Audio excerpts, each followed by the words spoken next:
At one point when we were dating, I had less than $1 in my bank account. And I did buckle down and start saving some money, but even after we were married, it just always felt like we were a day late and $1 short. We did though want to stay out of any kind of consumer debt or car loans or anything. We had a dream of having our own homestead, and so we did get a loan to buy property and build a house, but we didn't want to be in debt for any longer than we absolutely had to be, and we got it paid off in 9 years. Here is our story. Because we're more than farmers. We're gonna show you what we did to make this happen, and we're gonna start with the property. Then we'll talk about the outbuildings, and then we'll talk about the house. I just want to preface this by saying that we are telling you our story just to tell you how we did it. We don't necessarily recommend all the things that we did. There's also gonna be a lot of things that we did that you're not gonna be able to do. But the point of this video is to let you know that having a victim mindset is going to get you nowhere. But if there's a will, there's a way. For the first couple years of our marriage, we were living in a tiny little apartment, which was great to start out in. But once we had our first baby, we knew that we wanted to get out, have our own space. We knew we wanted to homestead, but we didn't have any credit. We didn't have any money saved up. And so we started looking for a loan. We could have rented, but we really wanted to be pouring that money into a place of our own if we were going to be pouring money into something. We knew that even if we did find a loan, we really wanted to buy a place that was within our price range, a cheaper place, something that we could afford, because we didn't want to be in debt for years to come. We considered doing a remodel on something like an acre or less, and after a few months of looking around, we finally figured out that I was pretty sure I could just build a new house for cheaper than I could remodel something. My dad had built a couple of our houses growing up, and so I knew he could help me, and I knew I could get it done, but we needed to find a property for it, which was a little difficult. After several months of looking, we found this property. It had been on the market for over a year, probably because there was an old one-room schoolhouse sitting on it. There's a swamp in the middle of it. It was all overgrown, but it looked like a possibility. Even though this property wasn't perfectly ideal, it was 5.5 acres, which was amazing. And I'm gonna be honest, there was a really old junky schoolhouse on this property. I just thought it was so full of character, and I wanted to fix it up and live in that. And all the men in my life thought I was nuts. And I mean, they were right, it wouldn't work out very well. But I did go up in the attic, and I saved fabric that I found up there. I made curtains for our new house. I also saved some drawers and things like that and hung them on the walls for decor. One of my first memories of this property was driving in the lane and hearing the spring peepers out in the swamp. It was, I don't know, it was just amazing. The place was not perfect at all, but to us, it was stunning. We weren't able to get a loan through the bank, but we were able to get a private loan through a family friend. It was his way of investing his money and helping out people like us. Even though it was nice to be able to get a loan, since it was just him and he wasn't insured like a bank is, he charged a lot higher interest than we would have gotten from a bank. So it wasn't like it was cheap, but it was an option that was available to us. But we also weren't able to just borrow like a huge amount of money. So we knew we had to get the property pretty cheap to be able to build a house on it yet. We ended up offering the owners about half of their asking price, which was pretty crazy, but they accepted it. We didn't have enough money to make a loan payment as well as a rent payment, like both at the same time.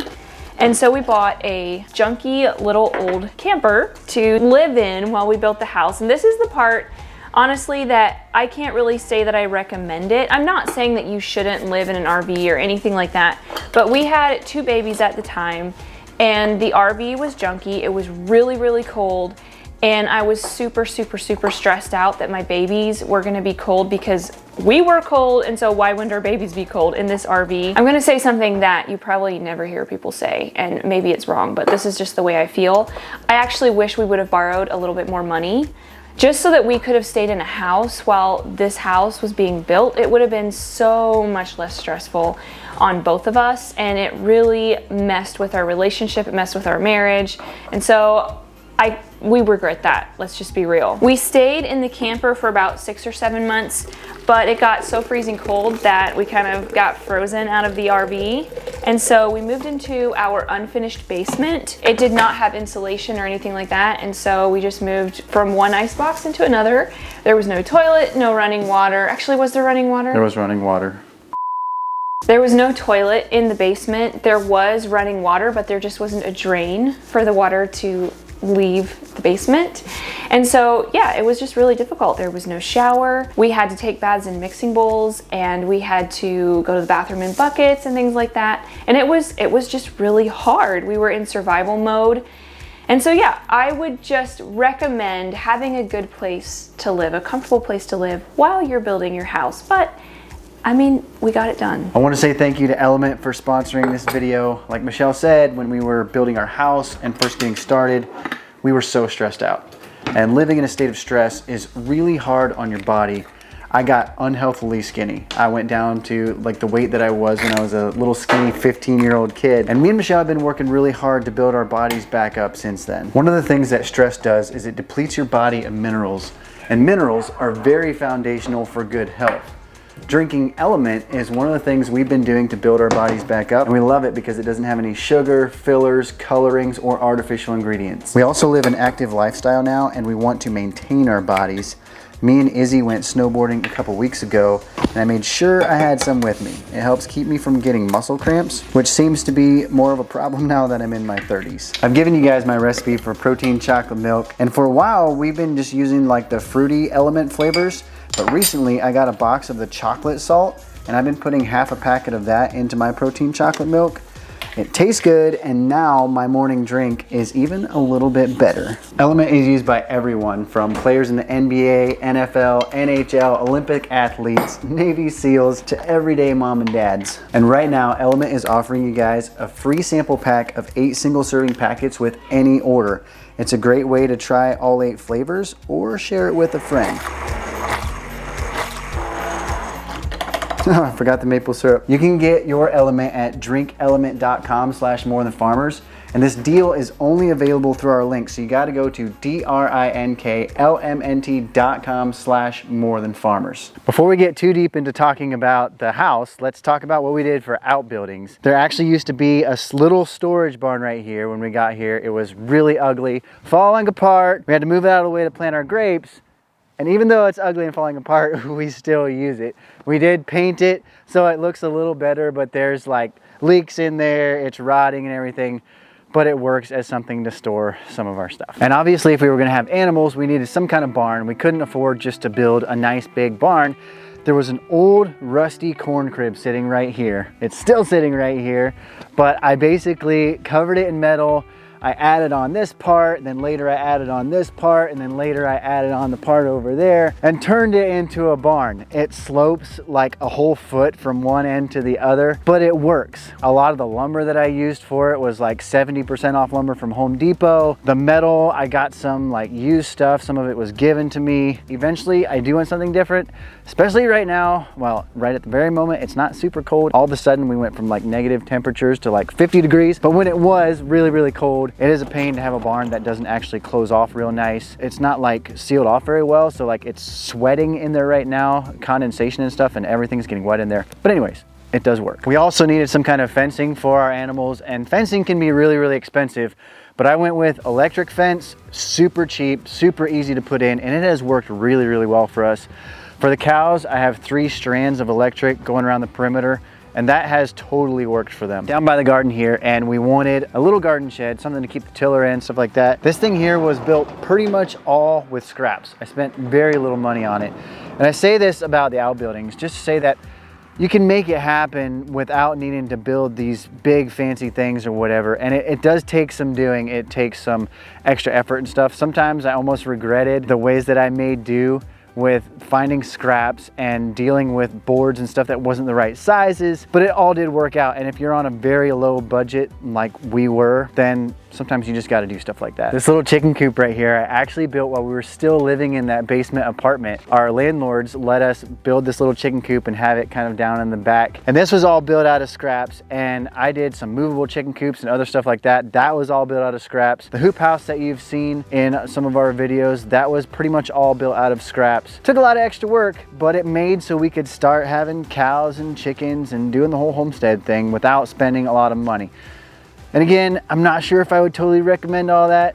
It was a good thing in one way, but another way it did make for a lot more work, and some things didn't get done as good as they should have been. The first year that we were living here on this land in the camper, we decided that we want to grow a garden. In hindsight, it was a very bad idea, but I was just so excited to finally have land that I could do whatever I wanted with. So we started a garden, and it didn't do well at all. I mean, we did not get much produce from that garden. First of all, it was in the pasture out there. It was in a bit of a low spot, and so it was really wet. And that pasture had also been a conventional field the year before, and so the soil was really depleted. And yeah, needless to say, it was not a very encouraging start. This is actually one of the reasons I think raised beds are such a great way to start for beginning gardeners, because you can like put exactly what you want in those beds, and you can have a good experience like the very first time, the very first year that you garden, because thankfully my experience in that pasture out there wasn't the first experience that I had with gardening. We ended up moving our garden up into our front lawn then instead of out in the pasture, and it definitely drained better and all the things, but then we had the issue of the soil was pretty hard. There wasn't a lot of organic matter to make it nice and loose. And when they did the septic system, they hauled in a ton of gravel and rocks, and so we were just picking bucketfuls of rocks out of the garden. So it has taken a long time for us to get our soil up to the place that it is now. Our beautiful gardens did not happen overnight. That old one-room schoolhouse was sitting on top of this basement right here, but it was so worn down and everything, we just had to tear it down. It wasn't worth trying to fix up. The story that I heard about was that the schoolhouse was built around 1900, but it was about a mile or two away. In the 60s, somebody bought this property, built this basement, and brought the schoolhouse up the road and set it on top of this and turned it into a house. So this basement was actually from the 60s. It's a block basement. We filled the hollow blocks with concrete and stiffened it up real good and built on top of that, and it worked out great, but it is a fairly small footprint, so we ended up with just a little over 1,300 square feet. We didn't want to like put in more foundation and build a bigger house. That's something that we might do in the future, add an addition on here. We kind of built it with that in mind, but this was a really good way to get the house up without a lot of extra expense. There were a ton of things that we did to cut costs on building the house. Nothing that compromised quality. If you know me at all, you know that to me quality is a really big deal, sometimes almost to a fault. But we did just get really, really creative with what we did to build it. The first thing we did to save money was obviously we built our own house. We did have help from church people. We had a couple frolics where church people came and helped, and both of our dads helped a lot as well. But obviously the main load was on Cody. He did everything himself except for the septic system and then getting some insulation blown in. And he did all of this while he was working a full-time job, and we were living in a camper. We had 2 babies. Part of it I was pregnant for, and then we had our second baby, I don't know, while we were in the RV, probably halfway into the process or something. So it was really crazy, and in order to make it happen, we had to make a lot of sacrifices. This year we're going on vacation, and this is the first vacation in 12 years of marriage that we are going on with our family. We are beyond excited. I cry like almost every time I think about it. I'm just so excited and so grateful that we're at this place in our life. Some of the other things that we just didn't do, sacrifices that we had to make, was things like eating out. We almost never went out. And actually still, me and Cody will go on dates, but we very, very rarely go out as a family. It gets pretty expensive when you have 6 people. Another thing that we gave up that is actually kind of hard on me now, I can't say that I recommend this, is we bowed out of a lot of things. We bowed out of family reunions and things like that. Anything that took us away from the homestead, because we couldn't really afford to pay a chore boy, things like that. So I feel like we missed out, but yet it's a toss-up. I mean, now we have what we have. And this has nothing to do with the video, but you should really try putting cream into your homemade marinara. Divine.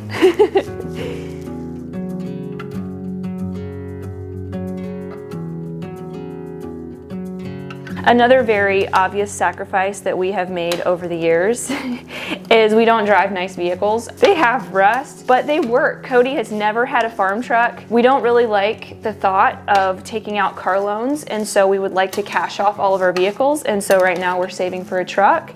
And until then, we drive rusty minivans, and it's fine. When it came to what we used to actually build the house, we got really creative also. I worked for a window and door company, and all of the windows and doors in this house were like display models that they had, or windows that were rejected for one reason or another. So like this door was free, all the other windows were free, but they don't all match.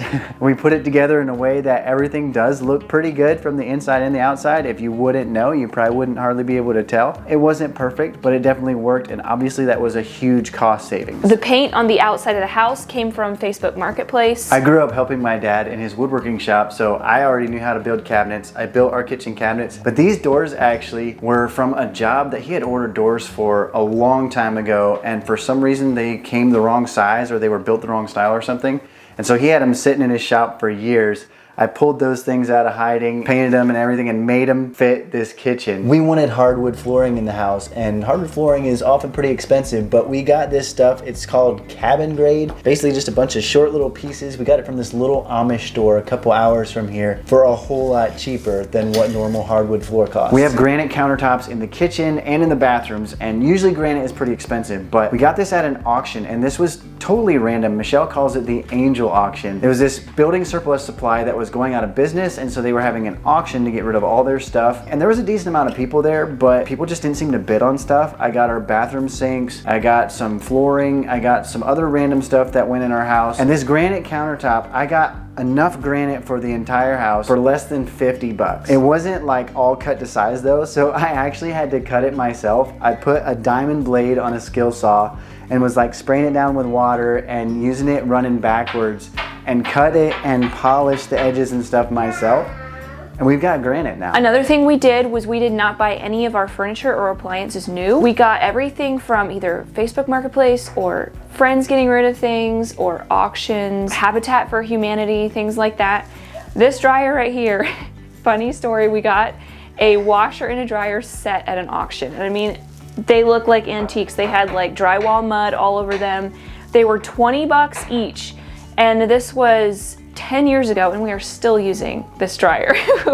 We did replace the washer, but this dryer still works beautifully. Not sure about beautifully. We got things like tile and toilets from Habitat for Humanity. We got faucets and light fixtures from garage sales. Something else we did to cut cost that I kind of ish regret was we did not put central air in our house. During the summer, we just put a window unit in the living room, but the problem with that is that whenever you close doors anywhere, I mean, those rooms get really hot. So for kids napping in the afternoons and stuff, they have hot rooms. So we might put in mini splits or something, but it saved us a ton of money. In the winter, we have some baseboard heaters, and then we also have a pellet stove. We're saying all of this to say that it's possible. Your situation might be different. You might not have everything that we had, but you really can make it happen. If building a house is out of your range, maybe you can rent a property in the country. And if you can't do that, maybe you can work for a farm. There are a lot of ways to get into this kind of lifestyle without needing to have handed down wealth, because we definitely didn't have that. We also wanted to say that living poor isn't an end goal. We've made improvements to our house and property in recent years, and we have more ideas for that in mind. We've been so much more free to do stuff like that since we started out small and got it paid off. I really hope that our story gives you confidence to pursue your dreams. Where you are right now might look overwhelming, but like everything else in homesteading, just take it a step at a time. We also don't homestead just for the sake of homesteading, obviously. There's a deeper why for what we're doing, and we talk about that in this video right here, and you're not gonna wanna miss that one.